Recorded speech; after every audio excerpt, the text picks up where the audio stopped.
Going to Mexico to buy insulin is kind of a last resort to be able to live another month or two. That's my only option at this point.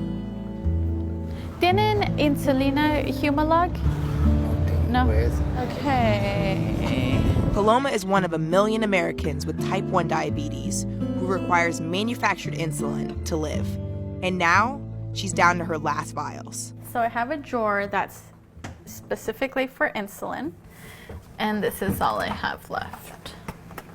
Once upon a time, this had a lot in there. Lack of access to affordable insulin is a crisis affecting people across the nation. It's a growing problem. The high cost of insulin is forcing people to... A 22-year-old died because she couldn't afford life-saving insulin. It's a personal story that comes from a growing national problem. If you don't have access to that medication, you'll die. It's causing people to go bankrupt. People are trading sexual favors, almost like, can you afford to be diabetic? I have patients come and see me, and I don't have an answer for them. Since 2012, the price of insulin has more than doubled, making diabetes one of the most expensive chronic illnesses to maintain in the U.S. Good healthcare! It's resulted in protests, border crossings, the solicitation of prescriptions online, and rationing. We traveled the country and spoke to people in these dire situations. You can't prevent or cure an autoimmune disease. I could have been sad and moped about it. Either route, I was still going to have diabetes, so I chose the positive route. I created an online persona, and now I'm better known as Glitter Glucose. It kind of just took on a life of its own. Today, I'm super excited to share a recipe. Paloma has been living with type 1 diabetes for about 5 years now and has seen the effects high insulin prices has had on her life. I've been seeing my insulin supply dwindle for a while. I'm getting nervous. The insulin alone is $9.50, test strips are $80, my pump supply. Even through the Affordable Care Act, Paloma still ended up with a monthly bill of $950 for insulin. Insurance only covered her for $100. It's like having a whole second mortgage. The list prices for insulin, or the price in which the manufacturer suggests a product should be charged, has changed drastically in the span of 5 years.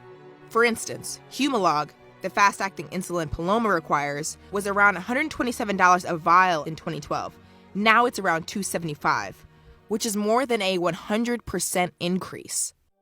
Families are being devastated by the rising cost, not only if they're uninsured. Most Americans right now have high deductible plans. So they're having to spend thousands and thousands of dollars before they can even utilize their insurance benefits. Nicole Smith has become a known advocate for affordable insulin across the country, but her voice in the fight stemmed from tragedy. I saw the medical examiner bring my son out in the black body bag. So the rationing didn't work for Alec.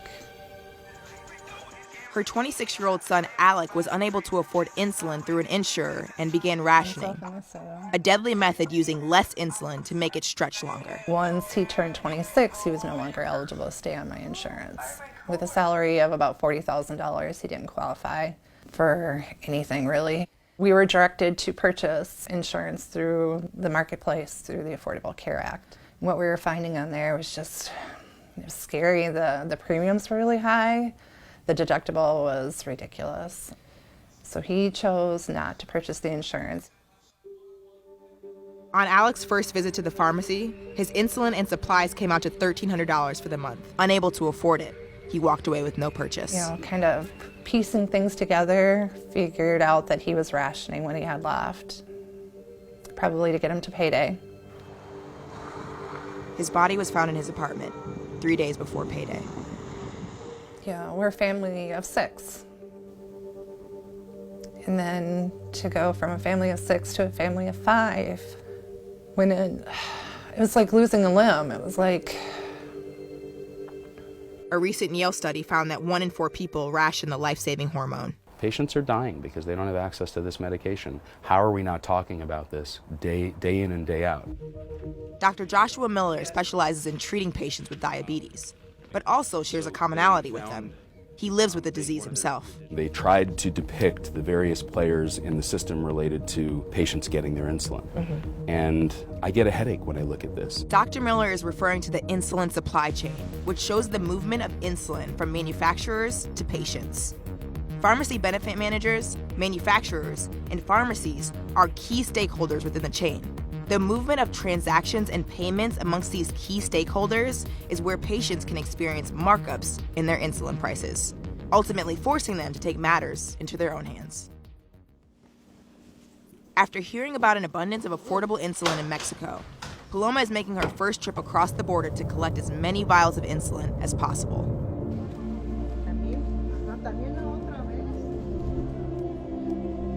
We just crossed the border of Nogales, Arizona, and this is Nogales, Mexico. When you come across, you see pharmacies, you see lunch spots, and you see where people can shop. But Paloma is here in search of affordable insulin. Now, she hopes to find some insulin and bring it back to the States so it can last her another month or so. Hola. ¿Tienen insulina? ¿Tienen insulina Humalog? No? Okay. Paloma's monthly cost of insulin and supplies equals out to $1,295, with insulin as the highest on her bill. We did the math, and if the price maintains, she will be paying around $15,000 a year. 31 years from now, when she's 60, she will have paid close to $500,000. So basically what I see the pharmaceutical companies acting as is one of the largest drug cartels in the United States. There are 3 insulin producers who control 90% of the global market: Eli Lilly, Novo Nordisk, and Sanofi. And each time one significantly raises their prices for insulin, the others follow suit. These 3 companies have a monopoly. Some people have called it a cartel. Elizabeth Feister is the founder of T1 International, a nonprofit that advocates for type 1 diabetics around the world. I'll say it again and again. It's unacceptable, and that's why we're here. But she's also an American citizen now living in the UK, unable to afford and live as a type 1 diabetic in the United States.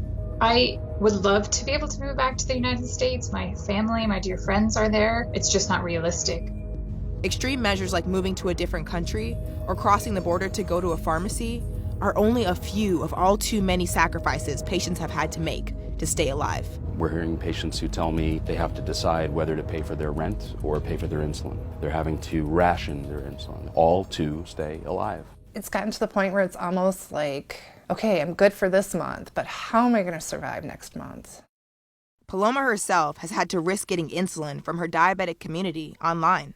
In fact, the remainder of her insulin isn't even prescribed to her.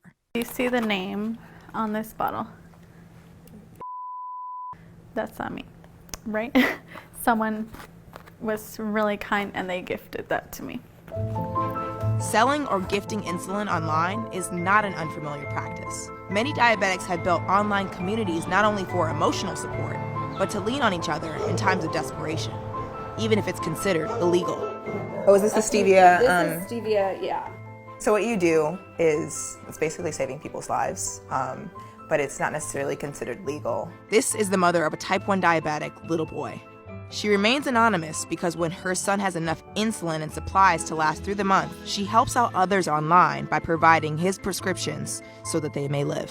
So we have like another full section of the kitchen that's just devoted to like pump supplies. It's not a good position to be in where you feel like you could get in trouble for saving someone's life, especially when it's really not hurting anybody else. You know, that when I give a diabetic person insulin because they can't afford theirs that month, the thought that that would be wrong in any way doesn't translate. To me, that means that the system is wrong. I received this message, and it was from one diabetic to another. I can get you whatever you need at my meetup. I also have a friend with a fridge full of anything you need. You know I know people to get you set for a long time. If I didn't know that they were talking about insulin, I would think that that's a drug trade. Yeah. If you were in any situation where we're forced to choose between, sounding like you were doing something illicit or actually being alive, you would choose the living part. You know, you never know what's going to happen because we are so beholden to our insurance system. I could be the next person online begging for help for my child. I just hope that people can see their own kids when they think of mine, and they would understand. Sorry. I'm really scared.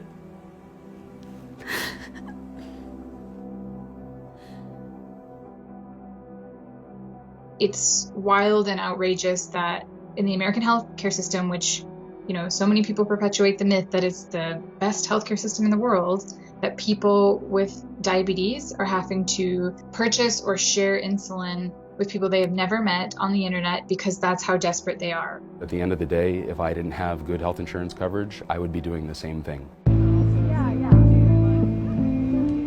She said that they have another location that's bigger. Back in Mexico, Paloma struggles to find insulin. Let me ask this guy. Pienso que se llama Farmacia Benavides. Okay, let's try it. The Humalog. No? Okay. Is it what you expected? I expected it to be a tiny bit easier. There was plenty of insulin, just not the specific kind that I prefer to use. I did get one box. $46. This was $45. I'm grateful that I did find this one vial, but I do feel a little sad that we didn't find more. So how long do you think this will give you relief? Never. Until there's a change, I probably won't ever feel the relief. This bottle that I have in my pocket is the only thing keeping me alive, and the struggle to get this, it definitely plays a toll on my mental health.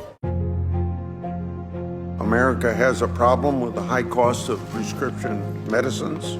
The magnitude of the insulin crisis has captured the attention of both the Senate and House, igniting a fiery bipartisan probe and investigation of the three insulin manufacturers. I can't explain the cost increases. I've seen a lot of. What's wrong with a model of comparing U.S. prices to prices in other industrial nations? Right now, it is so convoluted and so non-transparent. I feel like I need a PhD in prescription drug pricing to understand how the heck this industry works. People are telling us that they're rationing the lives of their children. How does this work? Drug manufacturers say there's a cost increase because of the millions of dollars it takes to produce. Novo Nordisk, one of the leading makers of insulin, told us the cost underlying any medicine we make is based on more than manufacturing cost. It also involves discovery, research, and regulatory development into the medicine. Just recently, Eli Lilly, one of the three main manufacturers, offered a generic insulin that would cut half of its current price. But people in the fight against the high cost of insulin say it's not enough. You ratchet up the price of insulin 1,000% since 1996, and then you say, oh, we're offering it at half price. You're trying to look like the good guy. Lilly offering half-price insulin, that's not an answer. That's a distraction from the conversation. Patient-led advocacy is working. People have been speaking out, have been demonstrating, and these companies are scared and they know that they need to do something. Congress needs to act. This is a public health crisis, plain and simple. That crisis will continue. It will get worse. It will skyrocket.